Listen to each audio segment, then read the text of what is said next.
So the next thing that I want us to talk about is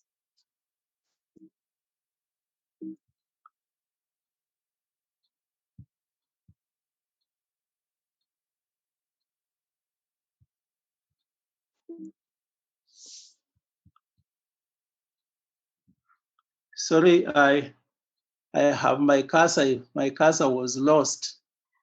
Okay, now I have it.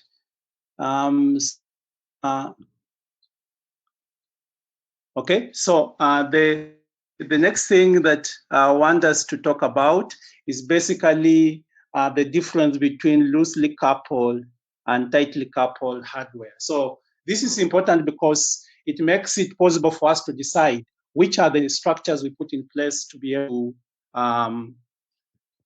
to basically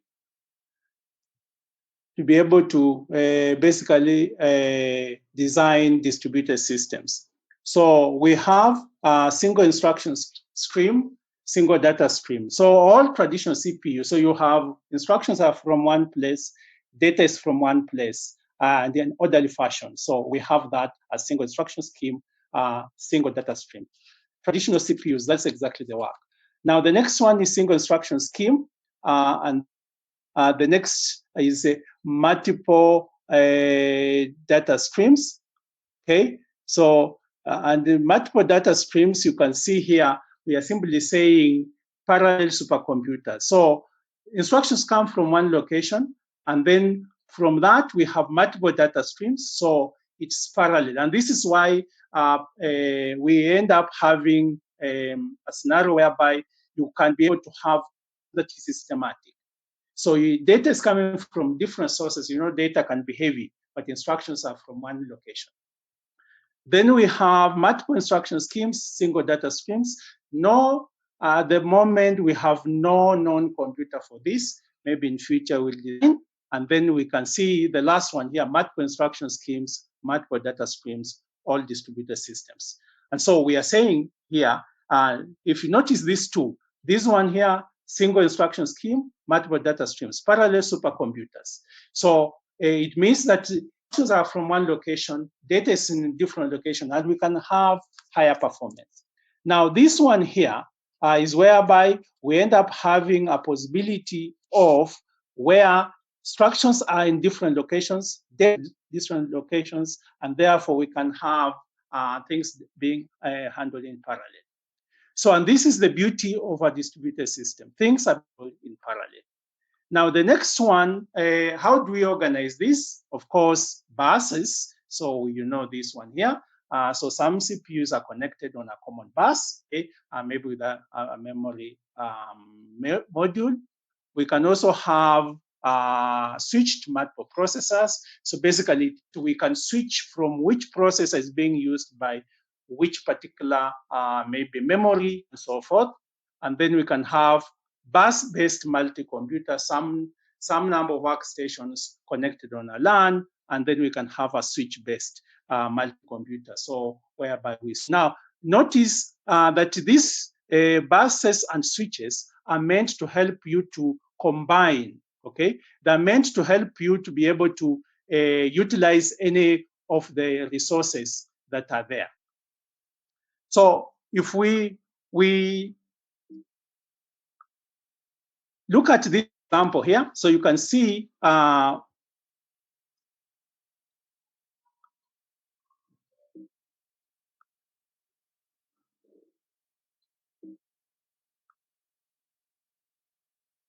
sorry, I didn't want to.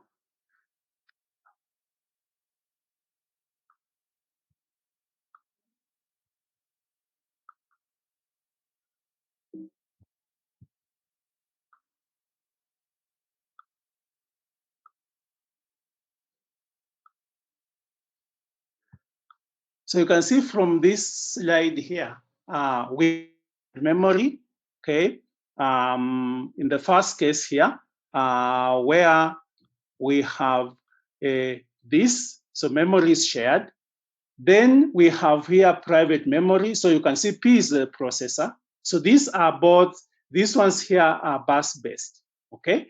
Then we have, here you can see a scenario where we can switch from one memory. So a processor can use any of those memories, which is good saying that we can actually, if one is very busy, we can change. While in this case here, we have a scenario where we have each processor has its own memory. So these are different organizations that you can consider, but of course, each one has its own advantages and disadvantages. So if we consider that from some of the things we have done under computer organization, you can see a CPU can have its own cache, okay, and they are all using same memory. And the point of this is that the cache ensures that we can have enhanced performance of that particular CPU. So could be shared or could be private, as we have discussed before, and then they're interconnected on a bus. And so from this one here, it's possible for us to be able to have things that are shared, which is important in terms of setting up a distributed environment.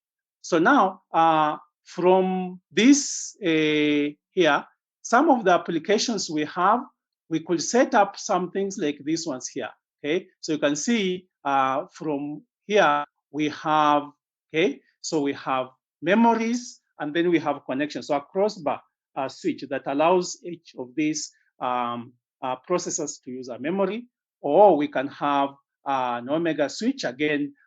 So this one minimizes the number of connections, but of course you need software to be able to link you to this. Now, in terms of the way the application will work, therefore, so we have here, we have our CPU, okay? We have our memory, we have devices, and they all have to rely on the kernel.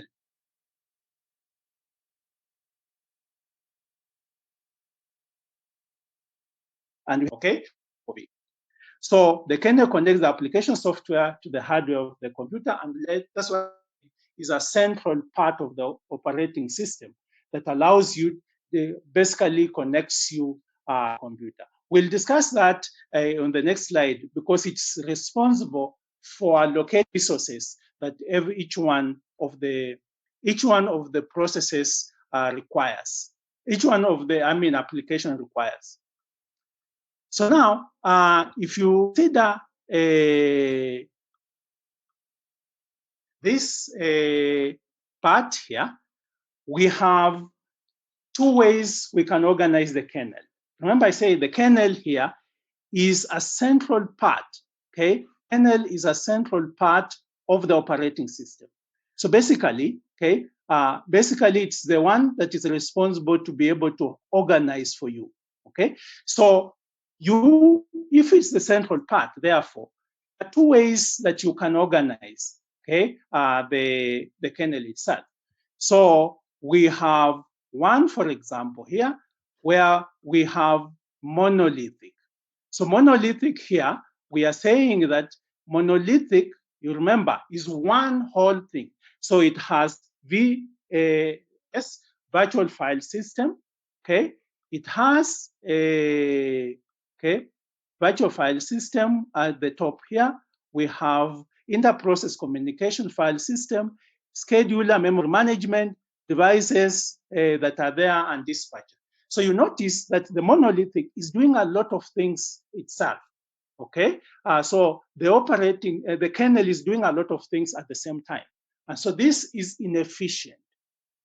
So the other alternative, basically, is to be able to lead from a micro kernel. So micro simply says that it is a small part, it's smaller. And therefore, in the microstructure, we end up having that the kernel performs basic inter-process communication, virtual memory allocation, and scheduling. And then the applications are at the user level. So you can see application, inter-process communication, maybe Unix server, driver, file servers, and so forth. So these ones are now at the level of the user. So in this case, therefore, kernel simply provides, okay, simple things like, for example, privilege of levels, okay. It also just supports those applications, devices, protocol stacks, file system, user interface code, and so forth. So it does not perform these functions.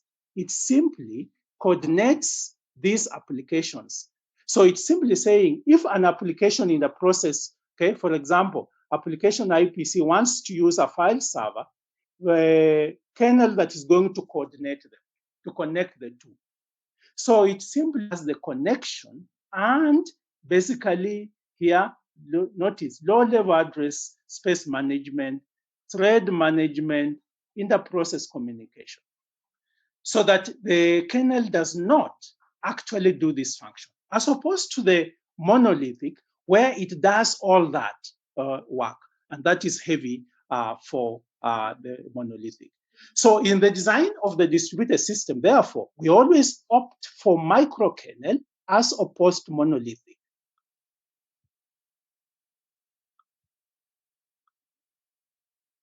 Now, so what about the operating systems that handle this? So the same thing that we're talking about, Kenneth. So we are looking at it in terms of a resource manager. So the resource manager basically is a software module that is responsible to handle. So it can manage CPU, inter-process devices, input-output devices, and memory. Okay, it also provides a virtual interface so that they can use the hardware. And then we can be able to structure it in two ways. Monolithic, which we have said, which basically examples like MDOS, early Unix used to do this. So on this one, the kernel handles everything. And we have said this one is not a good way of doing it. Okay? Or we can have the other part where we have functionality decomposed in layers.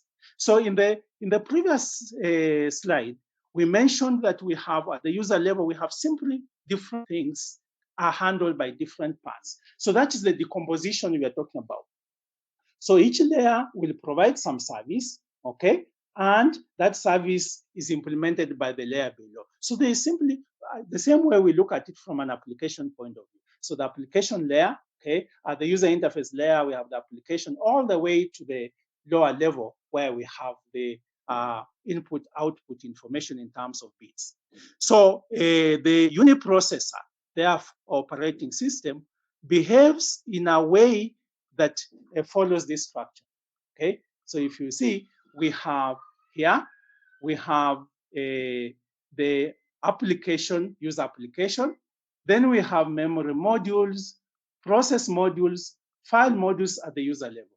And in between here, okay, in between here, we have the kernel, which will do the inter-process.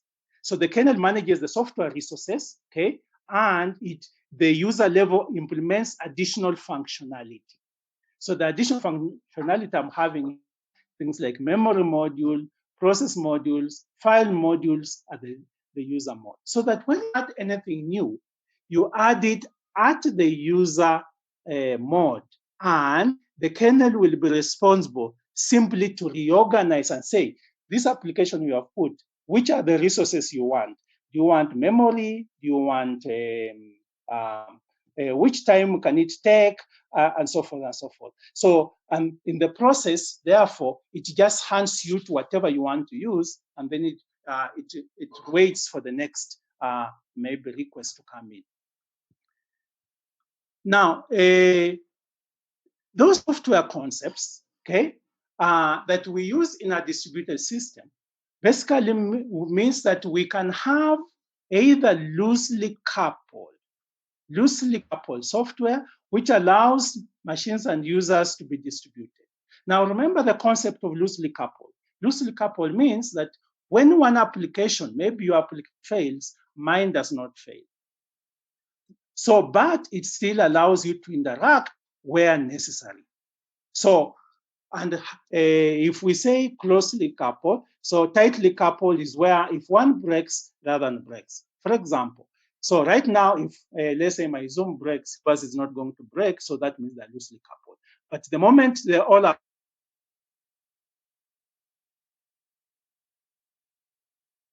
you are working memory, hard disk, operating system, and of resources. Supposing we're in the university, we can share maybe the network, we can share databases over the local area network. So loosely coupled basically means that we can distinguish each one independently. If network goes down, or still some functions can work if you are not on the network, but some that require the network, like printing of files that I need to post, that can be a problem. So we can consider that as an example of a distributed system.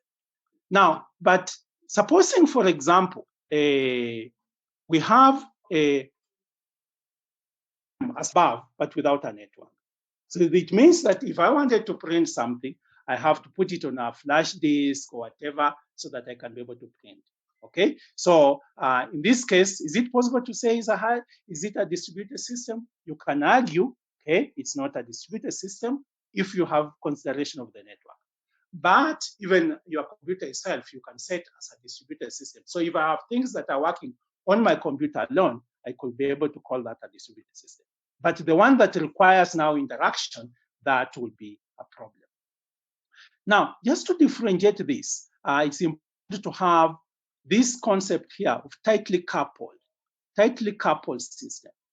So if I have a multiprocessor, okay, remember multiprocessor means we have one operating system, okay, but organizing, handling several processors.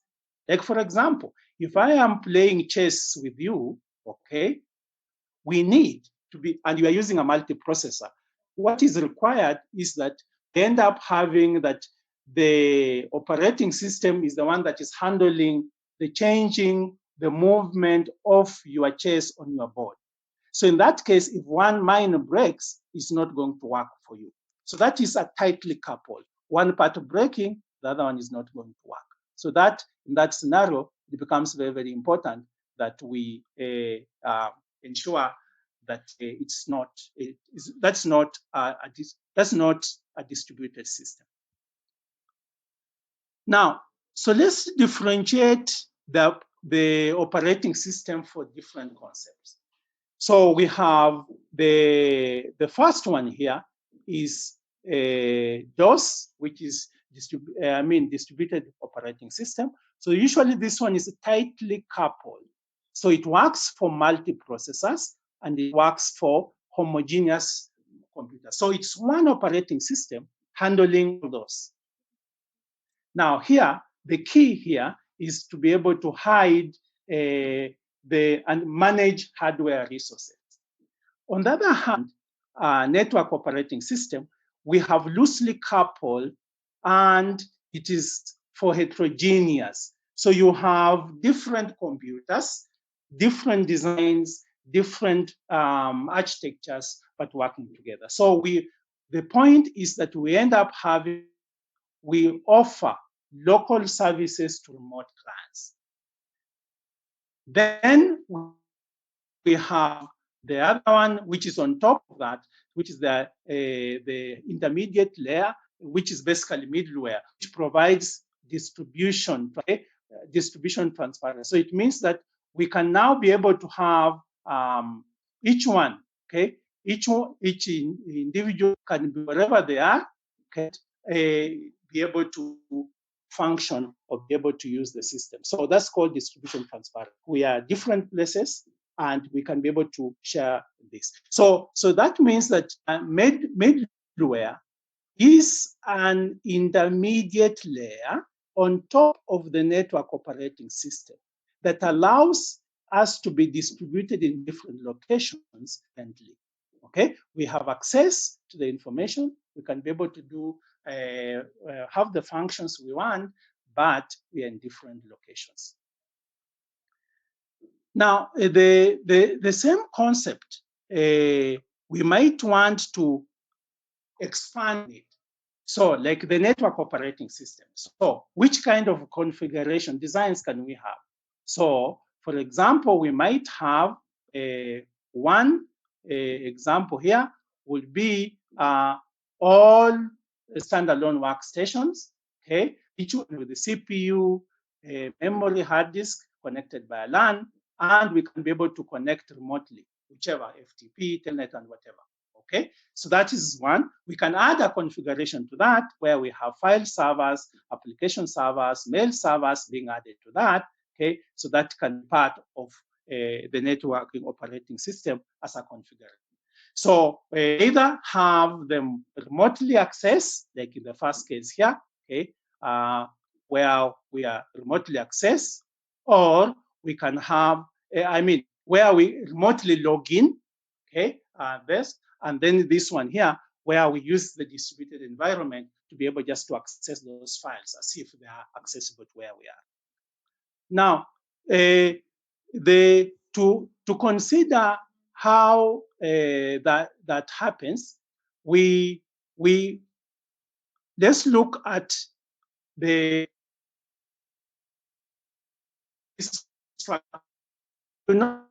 Notice from this here, we have this network operating system, network operating system, network operating system. So each of the computers that is there has its own network operating system that allows you to put distributed applications on top that are accessible to machine A, machine B, and machine C.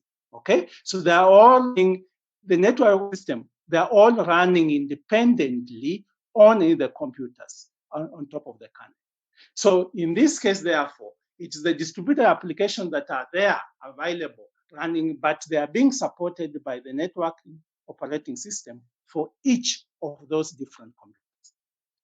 So, but if we want to see how it works, we need to consider that the network operating system, we have a scenario whereby you can have different clients, okay? Let's say client 1 and then client 2 making requests. So they make requests here to a file server, and then we can get a response from our server. So the file server, therefore, is just available here to be able to provide whichever service provide. And this particular service depends on which services that are available. Last week, we discussed that those services should be such that they have been published and the different clients can easily be able to access. Okay, so that means in our open system. So we'll have now the different clients making requests. So this is a scenario whereby the network operating system gives us an opportunity to have request and reply. So in the end, we are saying we have a client and a server. So client server, therefore, model that we'll discuss maybe later on simply says we have maybe okay, let me talk a device that requests makes a request to a server and the server responds. So we usually assume that the server is started at boot time. Okay, so that when the client makes a request, that request can be handled in that short period of time. Now, so from what we have discussed then, what is a true distributed system? Now, the key aspect here, it should be single image, okay, or virtual processor concept. When you are on your computer, you can see exactly what I can be able to see. That's a single system image, okay? It should be able to have a single inter-process communication mechanism so that if we don't want to have different mechanisms, because that means that if we do that, then the way accessing information now will be different from the way I access remote machines. That will confuse things. So we want to have the way it behaves is local and remotely is exactly the same, single inter-process communication. It should not be able to mix schemes in terms of access. So control list, protection bits, and capability should not be mixed. Okay, so the point is that if it does that, then it's going to confuse who has requested what. it should have the same processor management everywhere, the same. So the way we create, destroy, start, and stop must not vary from machine to machine. Okay? The file system must look the same everywhere. Because remember, we said same inter-process communication. So if the file management, the file system is different, then it means that the system will be confused. Then we must have the same system calls. Okay, we'll discuss this later on. But a call basically is like, remember what I said, making a request. So it has to be the same so that there is no confusion. And then, of course, the kernel will handle the scheduling. Okay, so let me just clear that. It will handle the scheduling, memory management, local resources, and then there's no need to centralize. So that means that the information is distributed.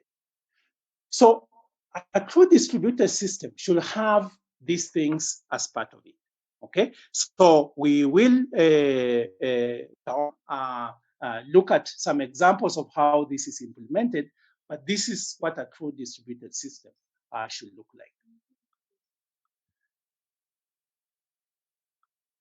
Then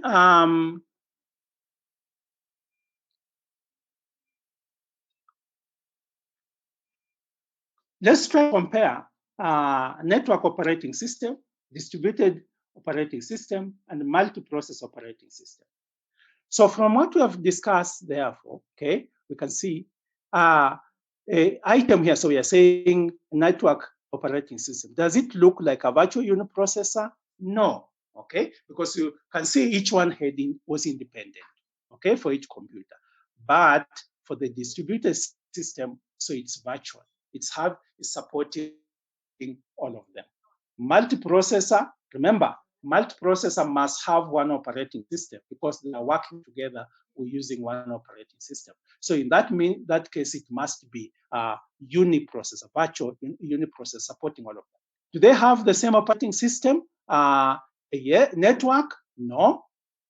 Distributed system? Yes, from what we have said. A multiprocessor? Yes. Okay, so they must be the system. How many copies? In these two, we have network copies, network operating system, N copies. Now, distributed operating system, there are N and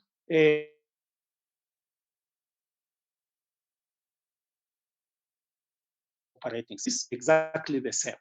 So the network operating system might be different from one computer to another, okay?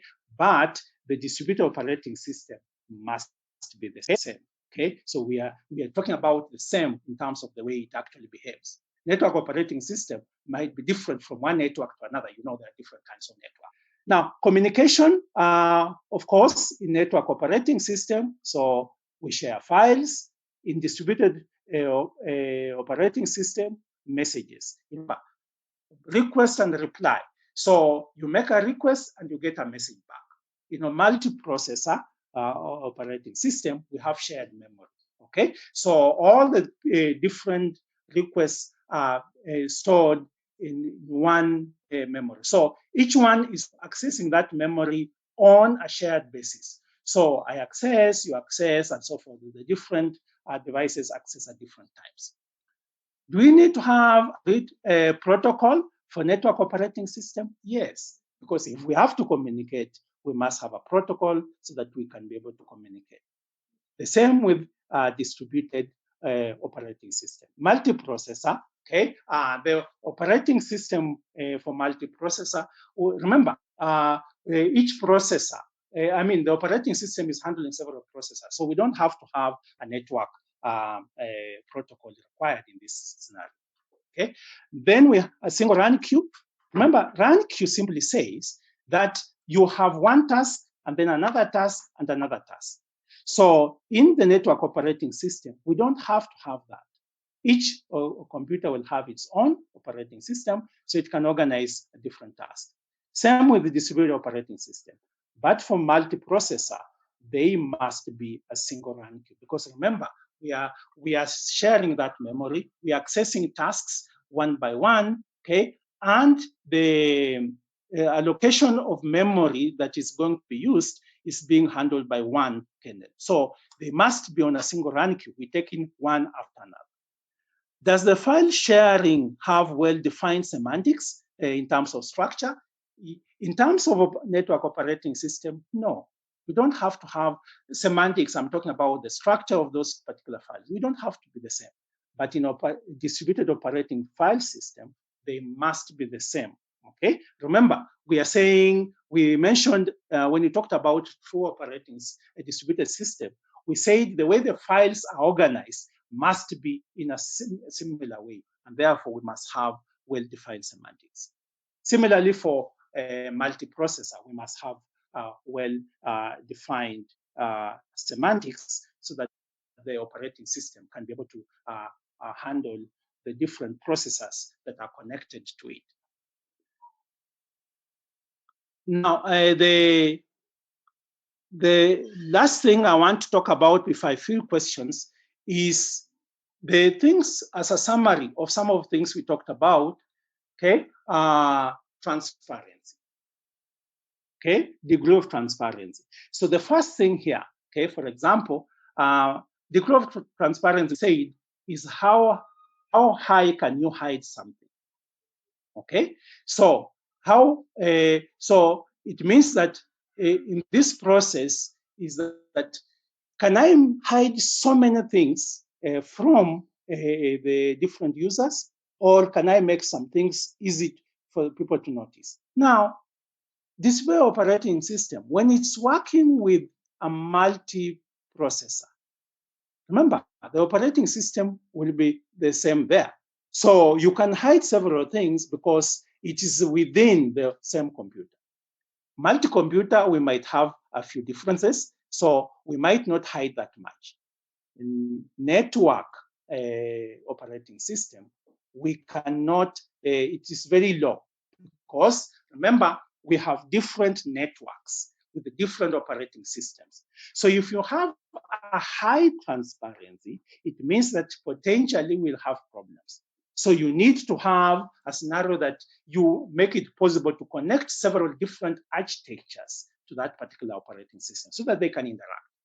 Because the concept of high transparency means that there is consistency of those things that are interacting with one another. There is, nearness in terms of the things like architecture. So in that case, therefore, we can hide. But now when we have a network operating system, we have different computers that are connected. And therefore, we cannot hide much because it means that we can easily be able to break a lot of things. So it becomes low. That means that the level of the things we hide is lower compared to a distributed operating system. Now, you know, middleware operating system and multi-computer. So remember, middleware operating system is working across all those different computers. So again, it's high, yes, but it cannot be very high also because we have different devices that are connected to that particular network. So this other part maybe is a repetition, what we talked about. So same operating system. So multiprocessor, of course, yes. Multi-computer, yes. Okay. Network operating system, no. Middleware operating system, no. Okay. And remember, this last two is because basically we are saying that these two are in different locations. So they are not necessarily the same operating system in those locations. Number of copies are operating system, multiprocessor one. Okay. Multi-computer, they can have different ones. Network operating system, we can have different ones. Okay. And of course, middleware, we can have different number of operating systems that are there for each one of them. Basis of communication, so we said this one before. So we have shared memory for multiprocessor, messages for multi-computer, files for network operating system, and middleware model specific. What do I mean by model specific?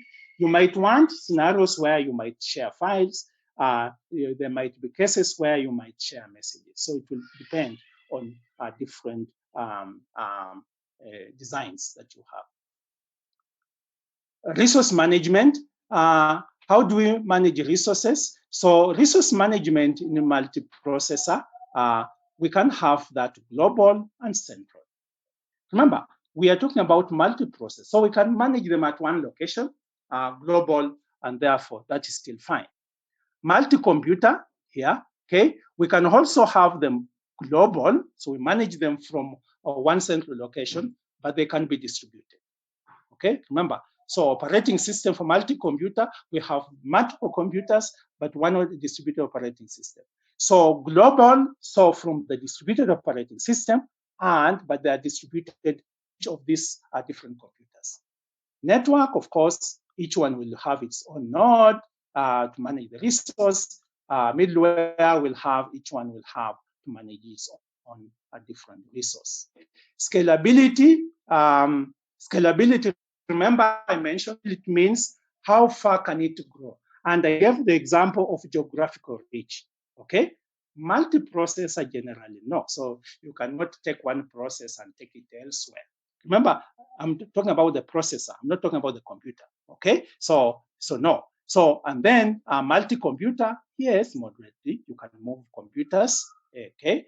So that is possible. Network, of course, that is definite, so you can move them wherever they are, okay? And then middleware, it varies.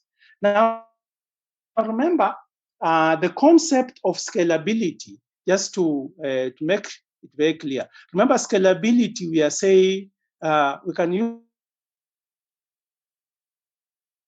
but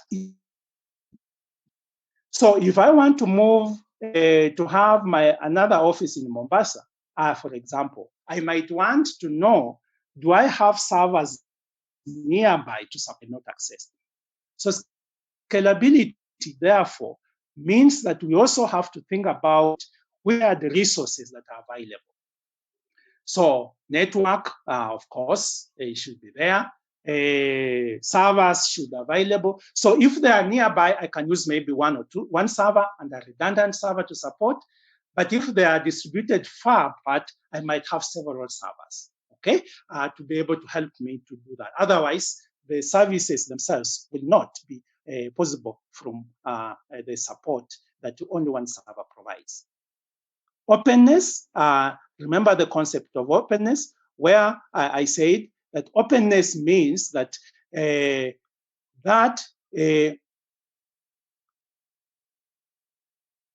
for you to be able to add any additional application, this has to be published. Okay, so that means I can easily to add more maybe applications on top of it. Now, multiprocessor, rarely are you going to say that's why a computer comes with the core or whatever. Rarely, it's close. Multi-computers, okay, is also closed, okay, because of the distributed system, because it will require you to be able to expand that distributed system to cover that. But network operating system openness there, it means that that is possible. So it means that we have that. I can be able to add my computer. It's simply plug and play. As long as I have the required maybe middleware, I have the required network operating system. So I can just plug in a link. That's also functioning. So if I have an application at the middleware, I can just plug in. But it's a lot of effort. Yeah, it's not, when you say closed, it means from the simple perspective. But of course you can, and you know it's different. And even for computers trying to add a new you'll have to think of it in terms of think about the distributed system there, logging, putting in, and so it's a bit more complicated to do that. But these last two, like I've said, these last two are open, so that means that you can easily be able to, as long as you are on a network, you can plug in something, and with the network operating system and middleware, you can be able to have things functioning. Okay, so that brings us to what I wanted to cover. So I have close to some minutes that I want to respond to questions, specific cases that you want me to respond to. So let me maybe just, okay, let me just check from the charts. Okay, so the first question I have there, let me. So Hubert, you asked what's the difference between tightly coupled and closely coupled. So when we say something is tightly coupled, we are saying that, okay, let me give a good example. If you have a software that is tightly coupled and me and you are interacting, if yours breaks, mine is not going to work. Okay, and I gave the example of chess. So if you are playing chess that is being controlled by one software, software is the one, I mean that software is the one that says, if I move my chess, I move a step on my chessboard, it's the one that controls to move your chess on the other side so that you can see what I've done. So if mine fails, yours fails. So that is tightly coupled. But the other one, which is loosely coupled, you have confused, not closely, it's loosely coupled, sorry. Loosely coupled software is whereby if mine fails, yours does not fail. For example, we have people, maybe as we are discussing this, maybe their Zoom fails, okay? The rest of us will continue, okay? Except, of course, for me, since I was presenting, you guys will notice that something has failed. So that's a good example of loosely coupled and tightly coupled. Okay, maybe another question that I can respond to.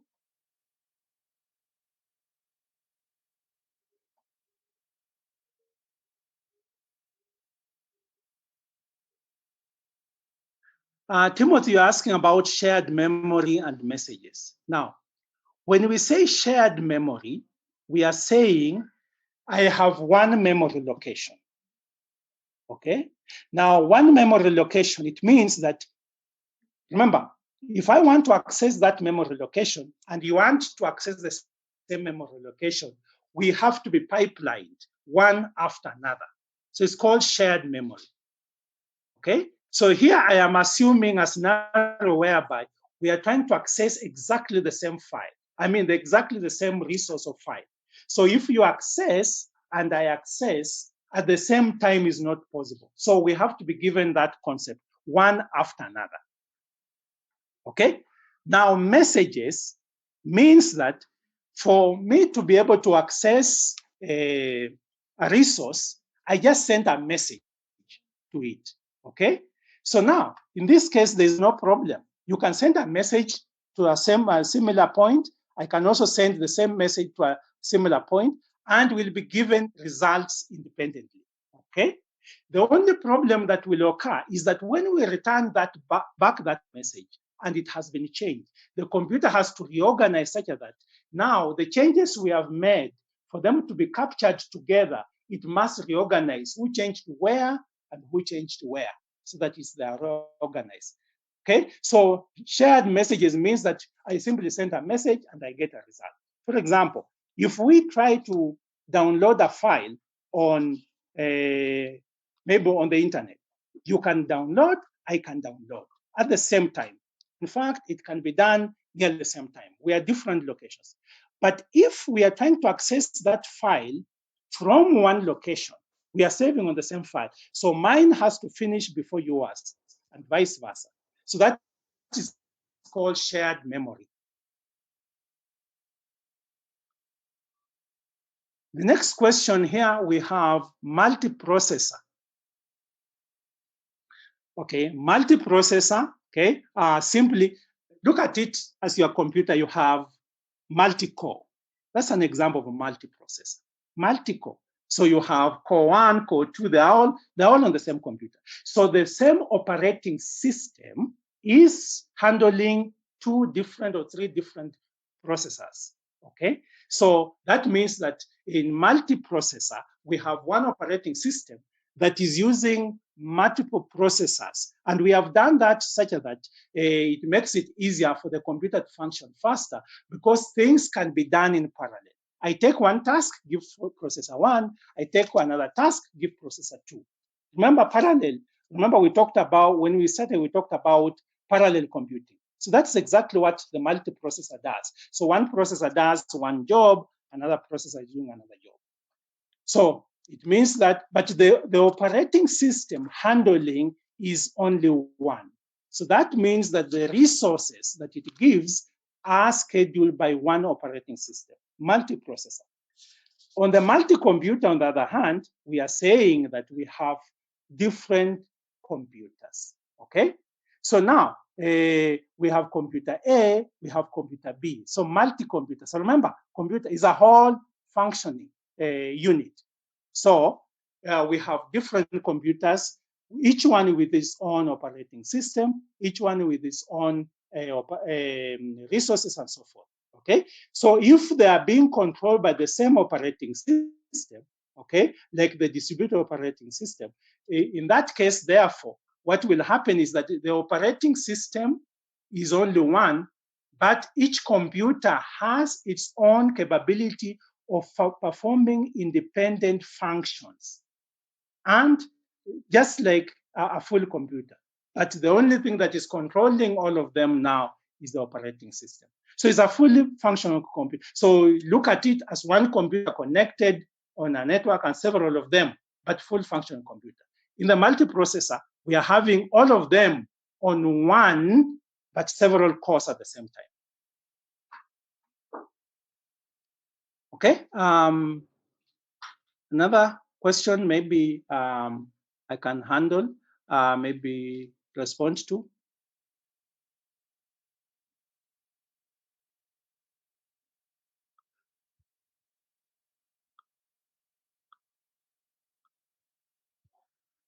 Now, one of the things that I'm still trying to think about is have a face-to-face class. We usually have 3 things we do. So we have the lecture itself, then we have discussions in class, whereby we try to troubleshoot, review questions as per that particular topic. So, and usually I use examples in actual practice. So I might want to use maybe an example like playing chess, maybe banking, election system, whatever. And then now we review questions based on that. Now, since we are now distributed, in class, I can be able now to monitor and say, okay, because people are discussing per group. So I go around groups and we discuss, and then we see how this is being done. But now we are distributed. So I want people to be able to do the same thing, but it has to have some effort. Okay, so it has to count some value to that. But the most important thing why I do this is because it gives you an opportunity for you to revise the notes and be able to ask questions. Because I know from experience that basically the course can be technical. So it take a long time without people trying to revise this. It becomes very difficult for them to internalize some of these concepts. So I am thinking of using a scenario whereby we can have each of those sessions, but independent. So each one of you will have to work, and then it can have a credit of maybe 1 or 2 marks for each one of these particular sessions. But what I'm really focusing on is that in the process of trying to answer those questions later on, you can now be able to have specific questions that not specific questions that I'm answering what I have asked, but specific questions on some concept that was not very clear for you to understand. So we'll look at it. Some of them later on that are a bit complicated, I'll try to give, after everyone has handed in, I'll try to give some of the pointers to some of the things you will have done, not solutions, pointers, because basically it requires you to think about wider things. So what I'll do is that I will structure that. How I'm going to share this because I don't want a scenario where we have several images, which is the best way for each one to have, so that I can have access to what each one has done in this particular case. So I'll do that, and maybe by our class on Wednesday, I should have a solution to this. Now, the other thing that I want to mention briefly before end of the class. Now, you notice we have several people, so we are close to about 116, okay? And if I think maybe we might have administrators somewhere, so close to about 115 people here. So one of the things I have thought about as the best way to do this, instead of you sending me mail that I was attending class or trying to capture this here, each of you have a module leader, okay? So I trust you can all just say communicate to the module leader that, okay, I was in this particular class. I didn't want the module leaders to monitor here now because they also have to attend class. So that's why I didn't want to say that they're monitoring who is attending. That is not exactly what is good. But intelligently later on, so just share with them and say, I attended class, and then they can be able to give me a summary of all those people who attended class. Some of you, I did not capture the last class we had. So please also, as you communicate to your module leader, please mention the same, that you attended last class, and I can put that down as part of your attendance. Okay, so I don't know if there's any last questions, something that you need. Please check if the notes are accessible. The library is telling me they're accessible, but I'll go to the university tomorrow to see if I can confirm. But please check to see if they're accessible, and then I should be able to see if there's a problem so that I can resolve tomorrow. So otherwise, thank you very much. I need to, I think I'll stop there, and then we can pick up on Wednesday. Please share information with your module leaders. I'm sure you know who they are, and they can update me maybe latest by tomorrow, so that I can update all your records. Thank you very much. And so let's stop there. I see you in our next class.